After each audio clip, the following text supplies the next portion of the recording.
Like no matter what background, no matter where women are from, no matter what country, where you're at, men need women everywhere. I'm Connie, and you're listening to HerHax Podcast, a podcast created by women in cybersecurity for everyone. I'm Lauren. And I'm Deanna.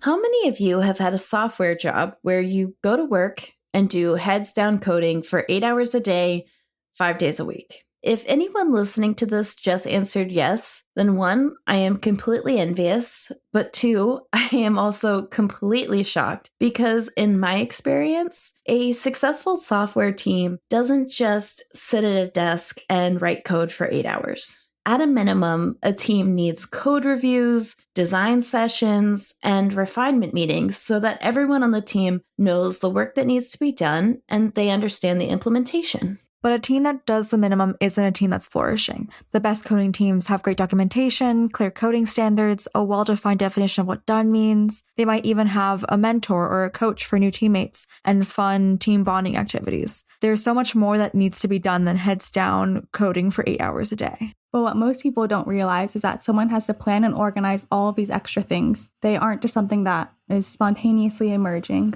All of these extras are glue tasks. They are tasks that glue the team together and make the team better. Today, we're going to be talking about what glue tasks are and the impacts on glue work and what you can do about it. Yeah, so what is everybody's background with glue tasks?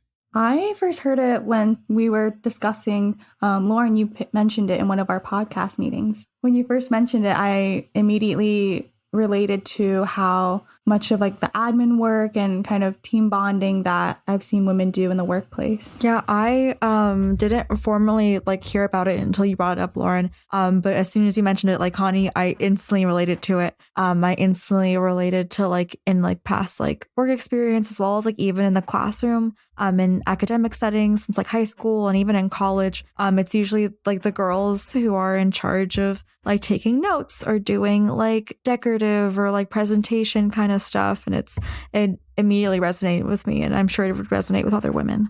No, absolutely. I have this theory, actually. Let me know what you guys think. That we as women, we're trained even from like elementary school, where since like girls have the best handwriting or will have the nice slides for the presentation, we're kind of stuck with organizing all the material, putting everything together, but not actually researching it or writing out the slides, that kind of thing.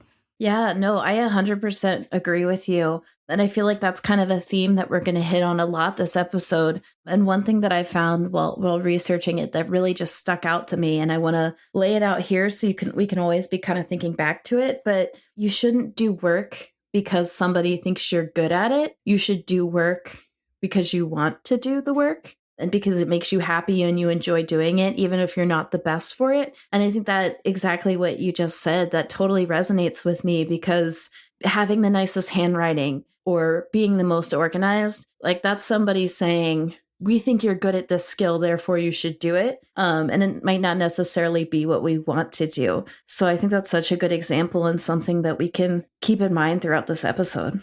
And I will say for me, kind of giving my background on where I came from with glue tasks, I learned about glue work from a coworker at a time when I was really struggling with my role on my team. My friend actually sent me a video of Tanya Riley at the Lead Dev New York 2019 conference.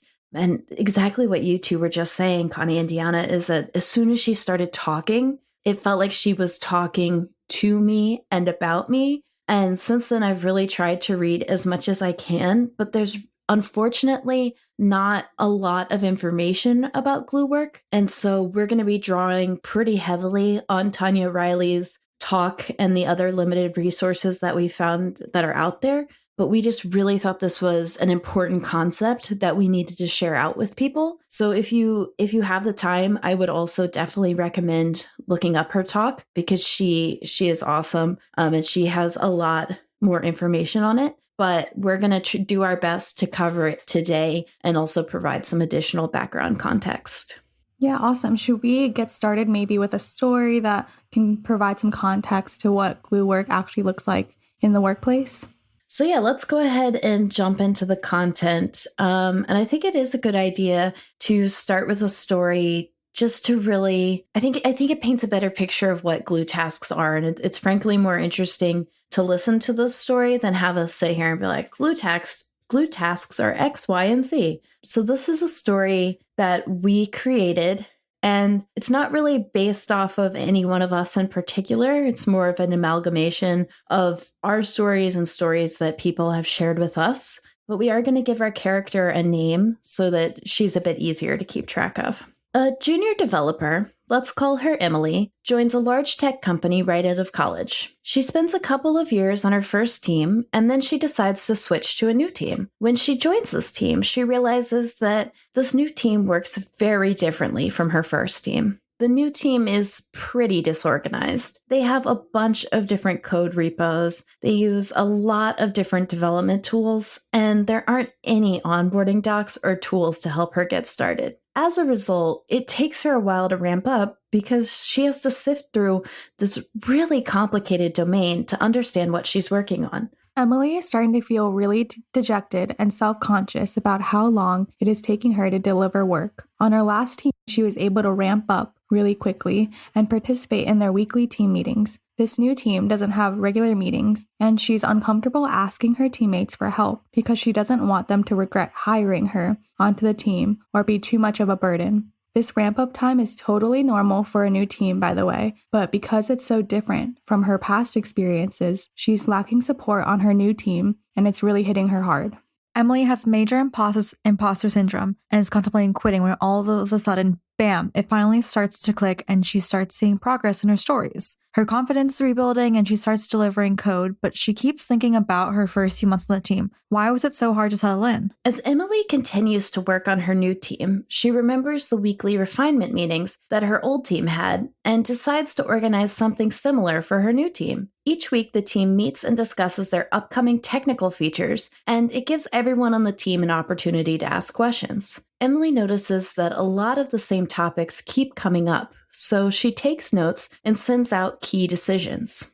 Emily also notices that her team isn't very organized, and because they use so many different tools, her team wastes a lot of time looking for different resources. Emily has been bookmarking everything since she joined the team. So she decides to type up a single document that has all the important links and why they're important. These improvements speed up the meeting and help everyone get aligned on the decisions they've made. As Emily takes on more work, she realizes that there is no consistent intake channel for bugs and customer complaints, which is causing problems because developers don't have a clear prioritization of problems. She collaborates with her product owner and customers to evaluate customer impact and prioritize new features. It works really well, and the customers are happy, and developers have clearly assigned work. This continues to go on, and Emily finds herself being invited to more and more meetings, and she has less and less time to write code. Emily takes the lead in team refinement meetings, providing critical context about the problem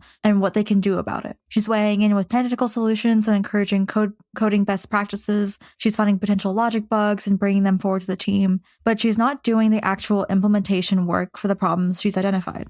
After a year, Emily is unofficially leading the team, but she's not writing nearly as much code as she would like to be. She's working with new teammates to provide critical context and bring them up to speed quickly. Everyone is telling her how amazing she is and how much of an impact she's made over a couple of years. She gets glowing performance reviews and has taken on more and more responsibility, but she still hasn't seen her title change. Emily isn't particularly worried, though, because she knows that she's grown a lot in the role and made tangible changes to the team and their delivery. It's only a matter of time before she sees her title change to match all of the extra work she's doing.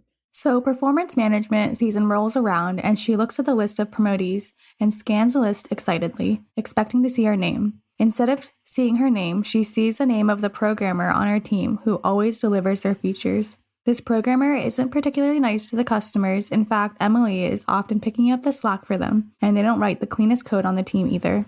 Emily has had to push back on the code reviews for this programmer several times because they don't follow the coding standards she helped implement. The product owner she worked with to create the new ticket system has also been promoted.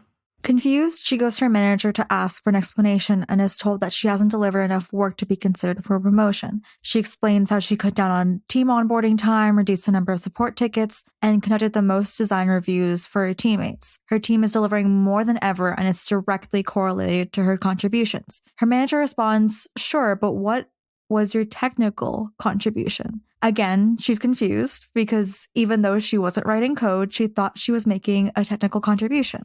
Instead, Emily is told, "Hey, you're great at communication. You're so organized. You really understand our system. Maybe you should switch over to a product, agile, or even an admin role. You've got great soft skills." All right, so obviously there is some sort of communication breakdown here between Emily and her manager. Either she was never told about the expectations of the role or she misunderstood them. The problem here is that while the work she was doing was incredibly important, it was not considered promotable work at her company for her specific level. Her company was expecting code and other quantifiable technical work, such as number of pull requests, code reviews, deployments, and whatnot. Right. And at some point, her manager should have stepped in and told her that she needed to do more technical work and less of this glue work. But honestly, her manager probably just appreciated that the work was getting done. And so they just didn't say anything about it or really ask about the time constraints it added on Emily. Yeah, I feel like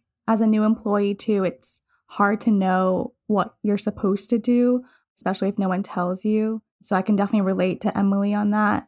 I guess my question is, why was Emily the only one on the team that stepped up to take on this extra work? And I agree with you. I think that's a really good question. Thankfully, that's not something we have to guess about because Harvard Business Review has actually answered it for us. They conducted several studies on volunteering for non-promotable work, which they also call thankless tasks. So essentially work that needs to get done or work that's expected to get done but isn't going to be rewarded. If you have the time, I highly recommend reading the Harvard Business Review article titled "Why Women Volunteer for Tasks That Don't Lead to Promotions" for more details on their studies. But essentially, what they found, the result of their studies, were that women are 48% more likely to volunteer for non-promotable work than men, and men volunteered less when there are women in the room or when they're in a group of women.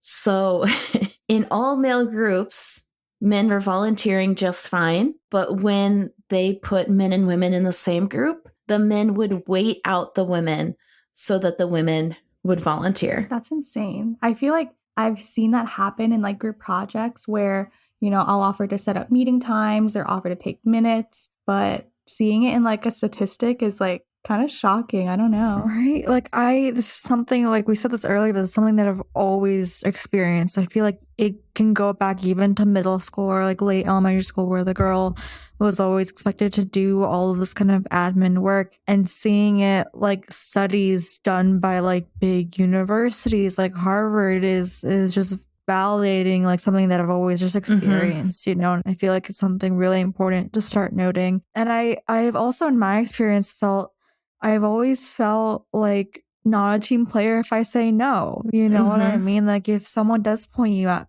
to do that kind of work, like I want to be a team player, I want to contribute, but I don't want to contribute in that way. And I don't want to be like a brat or something and say no. Like, what are you even supposed to do in those scenarios? I guess that's something that's a rhetorical question. I don't know if anyone can answer that. Well, yeah, it's so awkward to sit there and not have anybody volunteer that I do feel like the societal pressure of like everybody's just waiting for me to say something, and I get really uncomfortable. So I 9 times out of 10 end up stepping up. But have you guys also experienced when you've been in a group and somebody has kind of taken charge, whether it's in a group for school or also like at work when it's your manager or just somebody in charge assigning and delegating tasks to a group?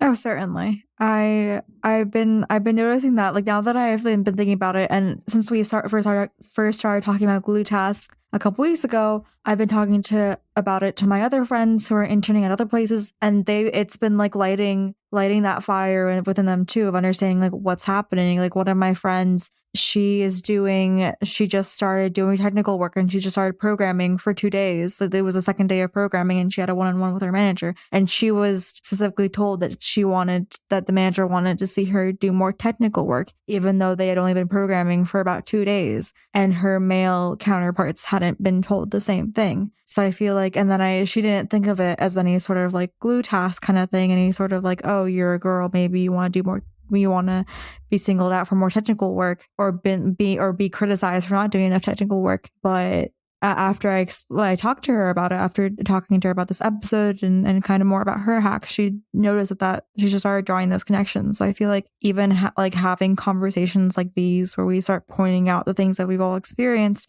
can bring a lot of value and can be really useful. Yeah, that's really crazy to hear. I wonder if your friend's manager kind of had this stereotype in his mind. I don't know. I don't want to make any, conclusions, jump to any conclusions, but that he didn't say anything to the males because they're naturally seen as more technical, versus women are seen more doing the admin work or, little tasks. So actually, the final study that Harvard Business Review conducted, they actually found that when managers were asked to choose somebody to do non-promotable work, they asked women 44% more frequently than they asked men. Wow. And then along with that, they found out that that's actually a really smart choice by men, because women accept the work 71% of the time, while men only accept these non-promotable tasks 50% of the time. Wow. That's crazy. I can't believe, I can't fathom not accepting, I don't know if that makes sense, but I can't fathom not accepting tasks or work, Is that just the people pleaser in us, though? Yeah, I feel like society, even outside of technical work, I feel like a lot of women have been raised, and it's been embedded in us in society to kind of people please a little bit more. Mm-hmm. And I feel like that the whole glue task thing is kind of taking advantage of that a little bit. I feel like there's a lot more to it, but I feel like that's just one aspect of it potentially. I think for me, that was one of the hardest things that I had to learn coming into the professional world, is that I had to learn how to say no, and I had to learn what to say no to, if that makes sense. But how do you know? Okay, I'll let you finish. I have a question after though. Well, I was going to say, it's something you have to be really strategic about. And it's not something that is immediately obvious. It's something that you really have to think about. And I personally find that to be challenging. I am not an expert on that by any means. I still have a really hard time saying no. I was going to say, how can you say no? Maybe this is a little bit naive of me, but when it's your job and you're being evaluated, I feel like turning down work is maybe not putting your best foot forward. And I don't know. Yeah. No, I hear what you're saying. I think part of what comes with that is actually, if we jump back to Emily, right? She's being told that she's volunteering for all this non-promotable work. And, maybe she is volunteering it. Maybe she's being voluntold. But to answer your question, what needs to happen is she needs to look at the work. You need to sit down. You need to look at the work that's being asked of you, and you need to compare it to these you need to compare it to the quantifiable metrics and goals that guide your evaluation. And we can get a little into that a little bit more, but I think it takes some experience to look at the work and just have a very honest conversation with your manager and say, these are the tasks that you're asking. They, going back to what we said at the beginning of the episode, I might be good at them, but they don't make me happy, or I don't want to be doing them. So therefore, I'm not going to do them just because I'm good at them. I really like what you said earlier when you were at the very beginning about how, about choosing work that makes you happy. As I'm listening to you talk about this, because I'm in the same place as Connie is, I would never want to say no. I would never want to seem not a team player, but I feel framing it in the way of it's not I don't want to do work. It's more of I want to do work that I am more happy doing, or work that makes me grow technically, you could look at the work and potentially be I don't think this will help me in my growth technically, and this is not in the job description, you know, like you could look and be like, this isn't like this isn't what I'm assigned to do. This is not what is required of me usually. And if it's getting to be a little too much, you can ask like about like whether or not other people are doing it. You know, I feel like putting it in that framework is a really good idea and something that I've never considered doing. Yeah. Yeah. That actually reminds me of a TikTok that I saw, you know, where I get all of my news. And it kind of offered a little bit of a solution to this.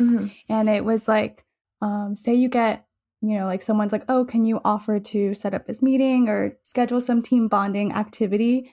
And you're feeling a little bit overwhelmed. You could go to your manager and be like, hey, I have these, you know, XYZ tasks. And then also this additional team bonding exercise thing that I want to schedule. Which ones do you think I should prioritize? And that kind of allows them to see like, oh, you should probably be focusing on coding or doing code reviews, not this extra task to do. So maybe giving them a little bit of perspective, like I have a lot on my plate. What is the best way to move forward with the project? I feel like that could be a good solution that's like professional and also, I love that. I think that's such a good tip. Like, actually, part of the reason that I wanted to talk about glue tasks is because I had something kind of similar to the story we were talking to Emily happen to me. I was doing a lot of these fun events and a lot of the side of desk stuff to really improve my team's health. But again, I wasn't writing a ton of code for these things. I was just contributing to our overall technical culture. And I was making everybody's lives easier, including my own. But I wasn't really able to mark anything off as a deliverable. And I wish I had sat down with my manager and said, here are all the things that I am doing. Can you help me prioritize them? Because ultimately what happened to me was that my manager he sat me down and he suggested that I switch out of the technical role. Oh my God. I know. And I really admire him. He had pushed me really hard to be a really strong engineer. But I do disagree with how he brought up this conversation and the fact that we got to the point that we needed to have this conversation, because some of the things that were used against me were, you know, one was, you're so good at all of this glue tasks and you seem to really enjoy doing it, so I think you should switch your role. But he also compared me to a really talented male programmer on our team who spent all of his free time growing his technical skills and writing code. And no disrespect to that programmer, because he was awesome and he was so smart. But I just don't think it was fair to make that comparison when we are completely two different people. Because then when he made that comparison, the comments he had for me were, you're incredibly smart, but you spend way too much time talking about The Bachelor and your social life, and you don't spend enough time talking about programming. Oh.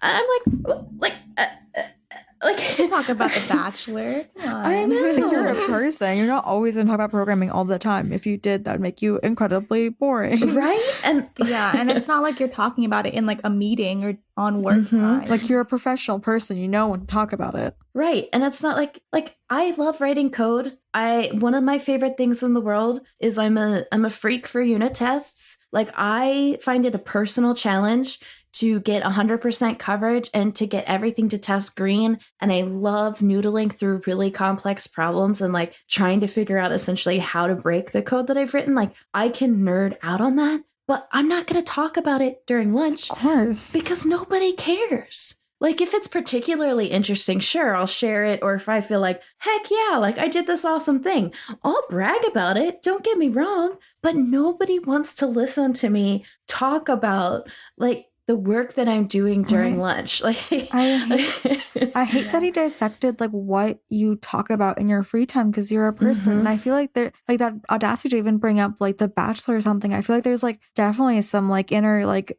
sexism in that, because I feel like men talk about sports or like other things all the time, but I couldn't like I feel like he wouldn't point that out to someone, you know what I mean? But I feel like The Bachelor is something that's so like, oh, like you're talking about like these things that are like inappropriate or like what, like, you know, do you know what I'm talking about? Like, I feel like there's definitely like that extra layer to that. I certain didn't even think about that, because he talked about sports a lot in the office, and video games. Sports and video games were things that were, and that's, you know, those are programmer things, right? And I feel like that's just like reestablishing that like idea of what a programmer looks like, what a programmer should be like, should look like, talk like, and all of those like stereotypes that are harmful to anyone who doesn't fit them, you know, like the programmer stereotypes. I feel like talking about things outside of code or what you're working on is inherently bringing more diversity, more experiences into the workplace. And that's important. Frankly, should be encouraged, because it's important to have multiple perspectives, not be stuck in this box. Well, that's not how you solve problems. Exactly. And actually, do you guys, so I was doing a bunch of different research for this podcast, and also I just enjoy reading learning about history, and I listen to a lot of different podcasts, a lot of different things.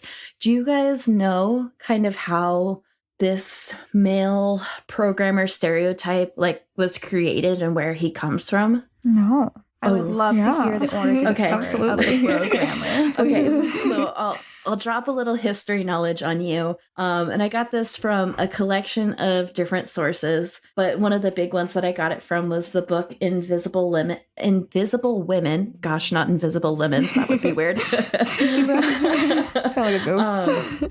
But so in the 1930s and 40s, women were actually doing really complex math problems by hand for the military before machines replaced them. That's actually where the term computers come from, people computing problems by hand. And then when we got machines to do it, that's what we called the machines, because we are incredibly creative, us humans. And so once these machines actually replaced the women, they were the ones who had to start programming these machines. So if you've seen the movie Hidden Figures, the human computers were the ones who were actually doing the math to get the US to space, but they were also the women who realized that they were going to be out of a job as these machines started to take over. So these were the women who started learning how these machines work and how to program them. In 1946, actually, ENIAC, which was the world's first fully digital and programmable computer, it was able to solve like a wide set of math problems. This computer was 100% programmed by women. Why don't more people talk about that? That's girl boss energy. Right. Like 6 women were the women who programmed. And the computer was designed by men, but the women were actually the ones, and this was before we had programming languages, right? So like they're going in and they're plugging things in, they're flipping switches, and they're telling these machines how to do these complex math problems. But it wasn't really considered like this field that required deep technical thought, even though these women have to be able to solve these complex math problems. Like they have to tell the computer what math to do. It was still considered kind of this like clerical job. But this continued through the 1940s and the 1950s. I mean, in 1967, Cosmopolitan, the magazine, they published an article encouraging women to go into programming. But I know, right? Like nobody ever talks about this. I mean, this is when Grace Hopper would have been coming up. But this is also this time in the 1960s is when people begin to realize that computer programming isn't just this clerical task. It's not a low-skilled job. It actually requires advanced problem-solving skills. Like I said, you have to know and understand the math to make the computer work. So companies realize that someone smart needs to start doing these roles. So of course, what happens? They start hiring more and more men. Wow. Oh, God. Yeah. And nothing about this role has changed. Women who were successfully doing these jobs are still just as capable of doing these jobs.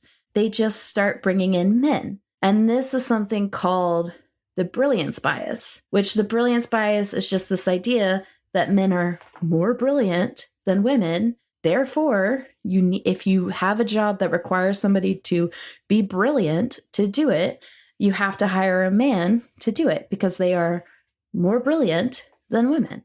And then that's how these jobs started going over to more men. I have to say, I have met a fair share of men in my life that not necessarily would call brilliant. Right. Yeah. So it's just this bias that society has that men are smarter. And then it gets worse because they're starting to hire more and more men. And so the way that they're moving their hiring model, well, they're building the test around the people who they think are brilliant. So yeah, right. Exactly. They stop measuring for aptitude and they start scanning for these characteristics that we see today. So, they give tests that, cater more towards men's learning styles. So they give them math problems that men were specifically taught to solve because men and women weren't educated in the same ways. They start all of the tests are pretty standard. So men who at the time tended to be better networked through things like fraternities, they could get the answers to these tests. So men could come in more prepared. And then this is the real kicker. And you guys are probably going to lose your mind. But, and this one makes me mad. And I'm sorry, I'm going to get a little heated. But in 1967, this very well-read psychological paper was published, and it listed the, quote, striking characteristics of programmers as, quote, a disinterest in people and a, quote, dislike of activities involving close personal interaction. Lead into the antisocial engineer more. Oh, God. Yeah. Right? So then companies are like, oh, this is what an engineer must look like. So then companies begin to hire these people because their profile matches what they are told a programmer looks like. Well, what happens when you hire people and you give them an opportunity? They take the job and they do it. You've just given them this huge advantage. So of course, the people who match this stereotype then become they start to inform this stereotype, and it's this self-fulfilling prophecy that we just can't get away from. And here we are making a podcast. Yeah. Exactly. And now here we are 50 some years later, in the minority. Still in the minority. Doing better. But still being held to that same stereotype from 1967. It's so funny that it started out as women doing the technical work and the men doing more of the the design and the planning for it, and the women just went in and actually implement everything. And now it's in reverse. You know what I mean? I feel even Emily's story, she was the one who's coming up with solutions and being really creative and getting really technically involved. She just wasn't doing the implementations, and she doesn't get rewarded for it either. Yeah, and not only is she not rewarded for it, but her manager is telling her, hey, change your role.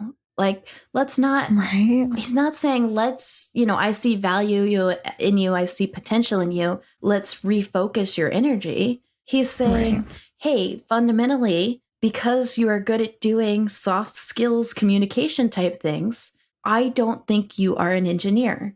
I don't think you act like an engineer. I don't think you behave like an engineer. I don't think you look like an engineer. So how can we get ahead? I absolutely I feel that's putting the role of an engineer into a box. Why can't engineers be social? Why can't we be good at organizing, but also technical? I just hate that it's just the self-perpetuating cycle of this stereotype that just we can't escape from. And I feel it's rooted in so many other things we've talked about at Fit, but I feel a lot of it is also ingrained in how we evaluate our employees. A lot of evaluations are all like what we mentioned earlier, quantifiable, technical numbers that don't describe. I don't think they describe the meaningful, well-rounded work it takes to run and to be in a successful software engineering team. It's well-rounded. You have to communicate. You have to be organized. You have to be meticulous in more ways than just sitting down and programming. If people just programmed for 8 hours, you'd get nowhere. The work is so much more than that. And it's not rewarded, and it's not involved in evaluations. It's not the metrics it's not a pull request. It's not a single number of code, lines of code added, and it's not a number of tests passed. And I think evaluations and how they function have to structurally change in order to help us go in the right direction. I agree with you. And I think this programmer stereotype, it's really dangerous, right? Because one, I think it's worth pointing out that it disproportionately affects women because 75% of the world's unpaid care work, we're talking things like taking care of children, sick family members, even things like doing household chores. 75% of the world's work is done by women. So women are therefore doing this work. Therefore, they have less free time. So then they can't devote as much time to be obsessed with computers and to do these extra stereotypically like programmer activities. So then that reflects more poorly on them. I get really frustrated by it. And I just think like, nobody's really talking about, or maybe not enough people are talking about how harmful it is. And then the consequences of leaving a technical role, even if you don't necessarily want to, but you feel pressured out of it. Right, of course, because even like if someone that I really value told me that I wasn't technical enough, I'd believe them, and that sucks. Mm-hmm. That's so like terrible. Like I feel like it's hard enough to do well and to have the self-confidence to go along in this industry. I can't imagine how much like worse it is if like even the people who are supposed to be like managing you or like mentoring you or whatever tell you that you're not like technical. Like that's really terrible. I feel like there's a lot of prejudice in the industry against non-engineering or non-technical roles. So once you make that switch over, like if you listen to that bad advice of a manager or a peer who just says you, quote, don't look like an engineer, then it's really hard to come back. Like you might even have to come back in at a lower role than you were in before you left, like even though those skills don't just evaporate, like there's this stigma in engineering, I feel like, that as soon as you take engineer off of your title, people just treat you differently. I feel like that is also probably especially worse for women. Mm-hmm. Like I feel like for men it might be easier. That might be just like an assumption, but like I don't know. I have a feeling that if like a man were to come back from being not technical for a while, he'd find it easier to find like a technical job. Have you guys ever gotten the feedback not technical enough? Or like yes, know of people who've gotten that feedback? known of. I've had a couple of friends who like from their professors or their managers, their jobs have been told that. And it is just, it's really detrimental. It's really detrimental to have people with that kind of power and because you respect the people. You respect the people who are professors or who end up being your bosses, and you think they have been around for so long and they're probably right. Like they've managed so many people, they've taught so many people, but like in reality, like they're just as affected of the stereotypes that give us imposter syndrome as we are. Like, like when we like self-reflect and we have to like hyper ourselves and be like, no, like I'm in the right. Like this is just like the imposter syndrome. Like they're equally affected by that too. And it's coming from everywhere and it sucks, but it's something to like that we should be reminding ourselves constantly. And we should remind our friends of that too, is it's like no one is more, I don't believe no one is more technical than anyone else. Even if you have more interests and you're well-rounded, that doesn't mean that you're not as good technically in one field, I 100% agree. Like not technical enough is just a phrase that burns me to my core. And I will try not to go off on a tangent, but exactly like what you're saying, it's just not specific. And it's basically stating like, you don't match the stereotype in my head. And it just frustrates me so much to hear somebody say not technical, because what I assume is happening in the back of their brain is that they didn't have anything specific to say to me. They just didn't think I'd be a good fit. So if anybody out there is considering using the feedback not technical enough, just say exactly what you mean. Right. And that's so much more helpful. Like if someone tells you you need to be more technical, well, how does that help them? Like how does that like what does that mean? Absolutely. Yeah. Like what can you give me some quantifiable or some specific tasks that I can work on to be whatever you think of as more technical, like that's not constructive or helpful to anyone. So broad. Like what does that entail? In a sense, it's even hypocritical because they're judging you, your evaluation saying you're not technical enough, but they're not giving you any feedback or metrics to get you farther. So let's take a jump back to Emily. And instead of giving her the feedback not technical enough or telling her to change roles, what are some actionable things that Emily and her manager could do to kind of course correct to get her to succeed in a technical role? Yeah, I feel like you really got to just sit down with your manager and be like, what steps do I need to take in order to get promoted, in order to complete this deliverable? What do you need me to do? Instead of kind of like guessing. And no, I definitely agree with that. I think having like that kind of conversation with your manager about like asking like more tangible questions and being more straightforward about like whether or not the work you're doing is promotable work. Like Connie said earlier, like what are my priorities? Like do you like all these tasks you've given me that aren't necessarily like technical, like are these as of like high priority? Like how does your work compare to your peers who do get regularly promoted? Like what kind of tasks do they have? Like maybe you're just giving me the wrong tasks that don't help me get promoted. Yeah. Deanna, that's such a good point. That last thing you said about how does my work compare to my peers who are getting recognized? I feel like that gets overlooked so often, but it's so important because how can you know where you are in your career? Not that you should be comparing yourself throughout your entire career, but like, how do you know that the tasks that you are doing are meaningful compared to those around you? And I think getting that, like that marker will help you better inform like what work to take. I think that was just such a good point. Certainly, because like at the end of the day, they're like a little bit comparing you to your peers side who's getting promoted. So like if they're not giving you work to set you up for success, then you have to have that conversation with them because it's inhibiting you. Yeah, definitely. Yeah. And on the other side of this, like what if, you know, we're in the position of the manager? What are we looking for? How can we kind of approach this conversation? Yeah, I think if you're coming from the manager perspective, if your direct report brings this up with you, that's awesome. And you should kind of let them guide the conversation, but you need to be brutally honest and direct with them.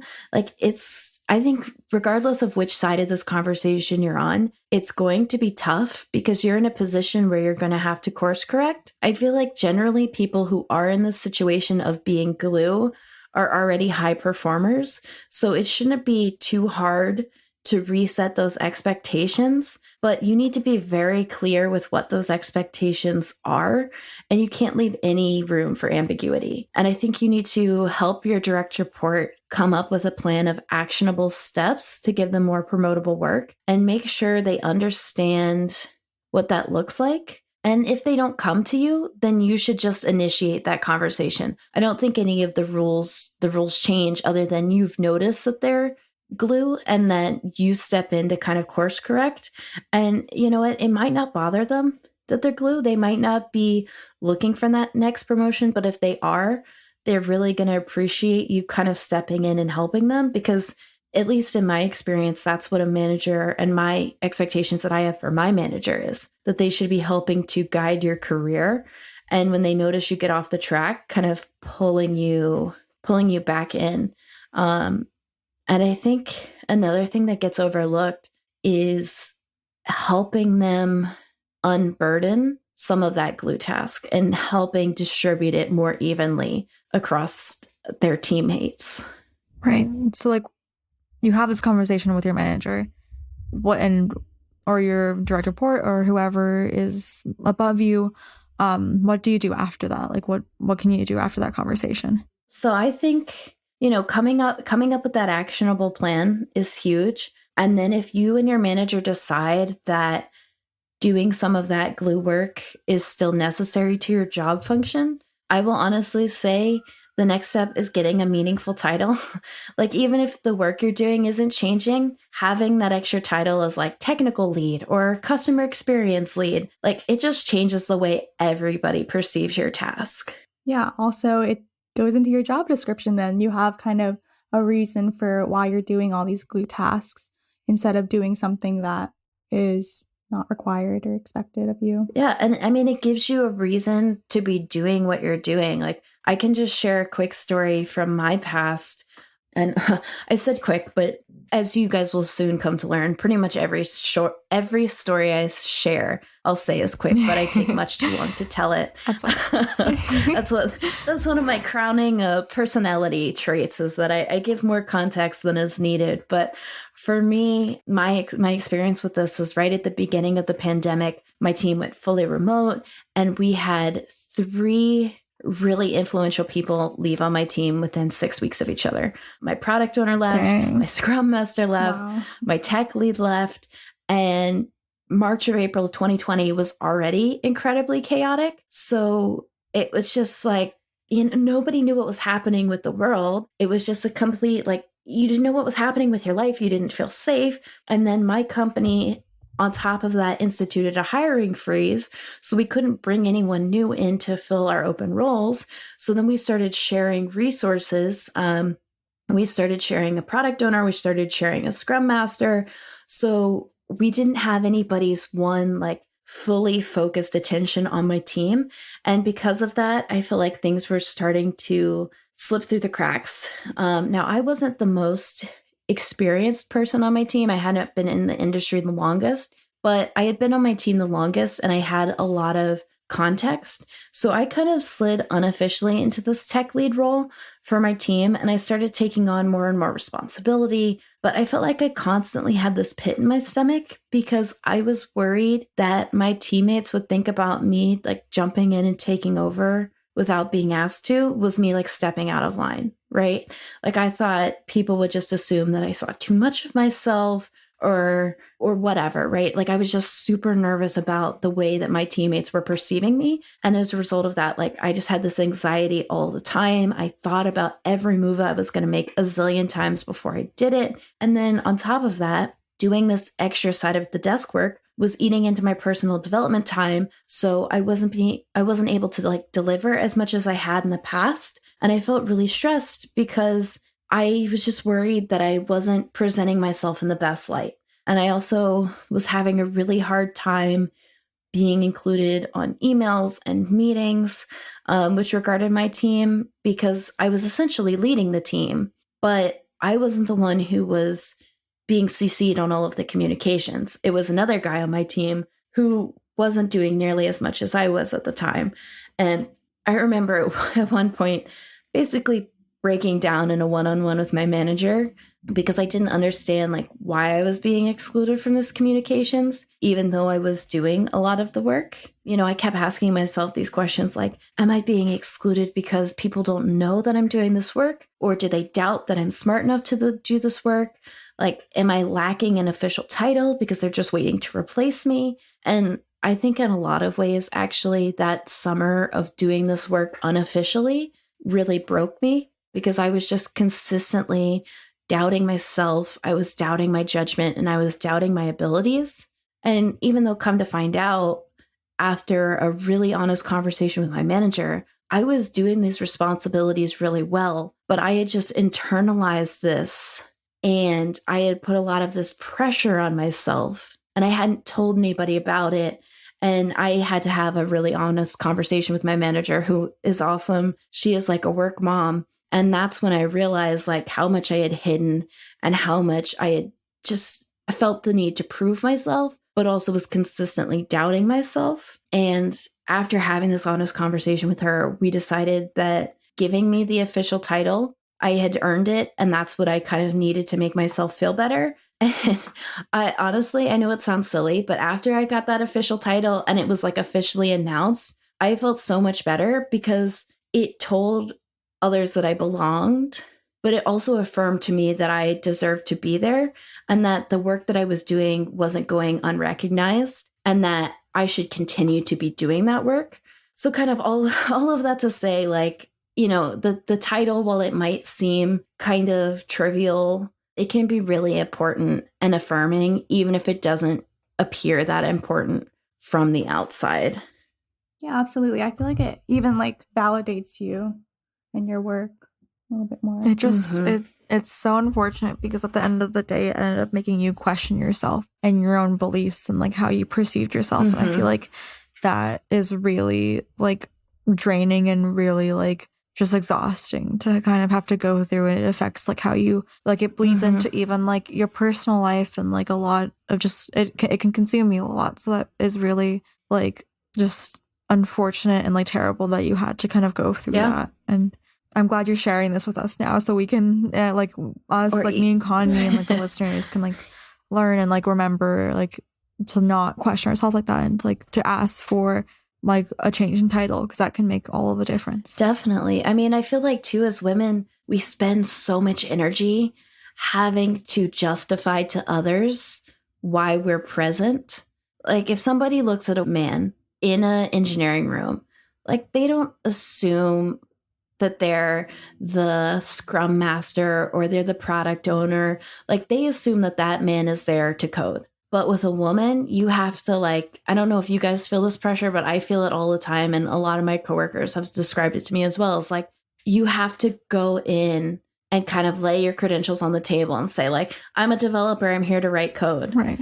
Because I can't tell you how many times like I've had to work with other teams and they'll come up to me and be like, oh, you're the product owner for this team, right? Or, oh, like start talking to me about Scrum deliveries. And I'm like, that's not my job. And they're like, oh, wait, you're an engineer?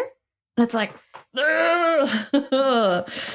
oh man, that having that title, it would make me feel a lot less frustrated. I'll tell you that. So far, we have like conversations and titles. Is there anything we can do if we're glue? If we're like the people who are doing the glue tasks and we just kind of been put in this situation? Like, what do you do once you've got like when you're in that position? Yeah, I think another really important piece is telling your story and telling your story in a way that really showcases and emphasizes the impact of your glue tasks. So if you think about when you're doing your performance review or your self-appraisal or a write-up or even just having a conversation with your manager, really emphasizing, due to my work or my technical judgment, this thing happened. Like really emphasizing your role. So like, for example, if we go back to Emily, she could say something like, I created and shared coding best practices within my team. The adoption of these best practices directly led to a 48% decrease in the time spent on code reviews, a 28% reduction in production bugs, and then a 45% increase in test coverage.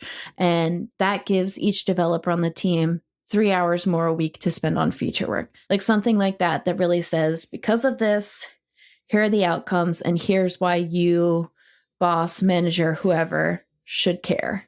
I think having those percentages or giving your boss, manager, whatever, kind of a breakdown of how much those glue tasks really make an impact on your project will give them something tangible to help them like reward you or recognize kind of the work that you're spending all this time doing. Yeah, definitely. And I think one thing too that's like really important to keep in mind, I hear this question a lot because I will mentor our new hires at work. And the question that I hear all the time is, oh, how do I remember everything that I've done throughout the year? There's so much stuff. And like, how do I know what to write about? My answer to that is keep a running list throughout the entire year of what you've done and then the results that had. Like you might pick up one or two smaller pieces of work, but then realize by the middle of the year, hey, that work was actually some of the more important work that I did because it was important to the business. Because in most companies, the business is what pays the bills. And what I mean by that is like tech generally is not the one making money, right? Like it's selling your product or bringing customers in and having them use your product that makes the money. So delivering those features that the business can sell out, that's where the money is. So being able to position your work in that context and really selling like how important your work is. I think that's super important. And I like to pick a theme for the year. So some years it's like, this is my year to focus on learning. This was my year to focus on growing. This was my year that I focused on delivery or leading or whatever your theme is. And then use that list that you've been creating as supportive evidence to really build this narrative that really like sells who you are and what you're doing. And it really is this story that you're telling. Like I would say, I'm Lauren and I'm important because I'm Lauren. I've done this work and it's important because, and that's really, really critical to people seeing you because like you could do a lot of amazing stuff, but if you can't market yourself or say why that's important, nobody cares. Yeah, this is actually something my manager had me do in my internship is kind of like jotting down the tasks that I've been working on. And then every like week or 2 weeks, saying what I've learned and what I like how this contributed to my goals that I set in the beginning. So I definitely think it's a really useful tool to keep in mind as you're working, so that you know that you're aligning with your own goals, Yeah, for sure, as well as what your project is expecting of you. No, I feel like I am also like kind of like working on like how to kind of like flex, or like not flex, but like talk about my like accomplishments, or like brag about what I've done, because like I feel like I have been taught like growing up to be like humble about what you've been doing. And I feel like bragging is like a learned skill. Like I feel like I have to like consciously think about doing it and getting better at it in this kind of scenario. It 100% is. I think we're actually planning to do a whole episode on it, because it's really hard to shift your mind from the we team aspect to the me I.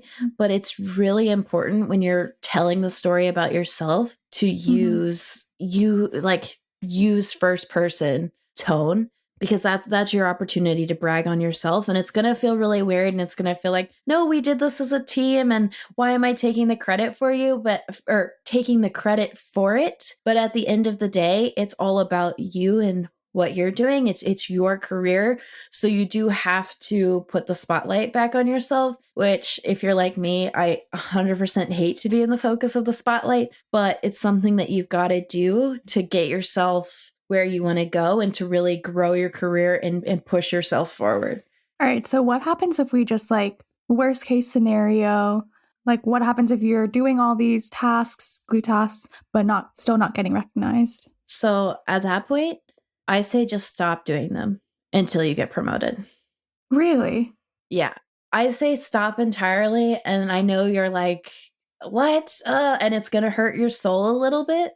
But the way that I see it is one of two things will happen, right? Like, one, your team will realize how much extra work that you did and how it can't function without you, and they'll reward you for it.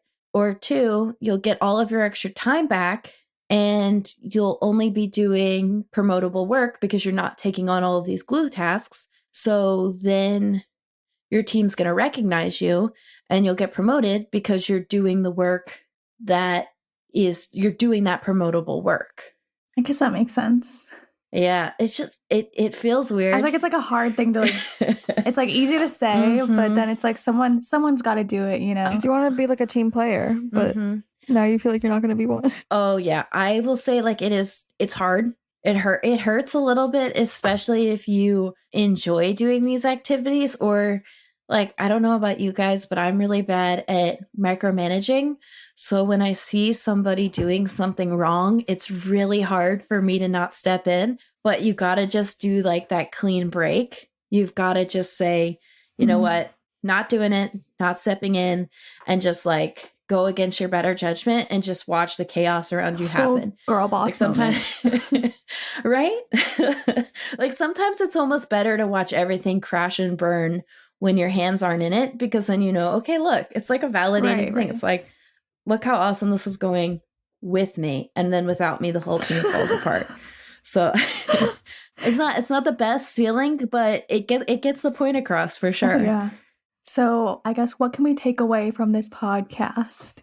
Honestly, the biggest takeaway for me that I wish someone had told me, and I said it at the beginning, but I'm going to say it again, is don't do a job just because someone thinks you'd be good at it. Do it because you want to, and do it because it makes you happy.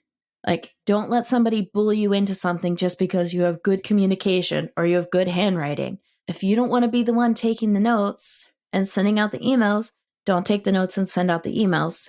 Pick up the technical story, or do something that engages you. Like, really advocate for yourself and be assertive about what you want. And don't be afraid to reach out to your manager, any mentors you have at the office, because I'm sure they're here to support you in your career.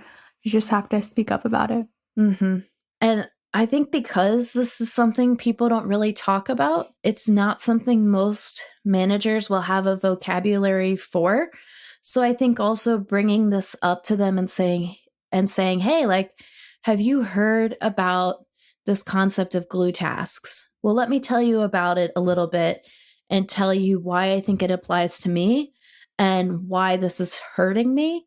and let's make a plan to get back on track. I think that's the biggest thing is, you're really the one driving your career. You're the one driving your destiny. You're the one who has the power to say no. So you have to be the one to stand up for yourself and course correct, because that's something that's really different from high school and college is you're the one really in the driver's seat. And if you don't look out for yourself, nobody else will. I know that sounds really bleak, but it's up to you to make a difference. Better yet, send your manager this podcast.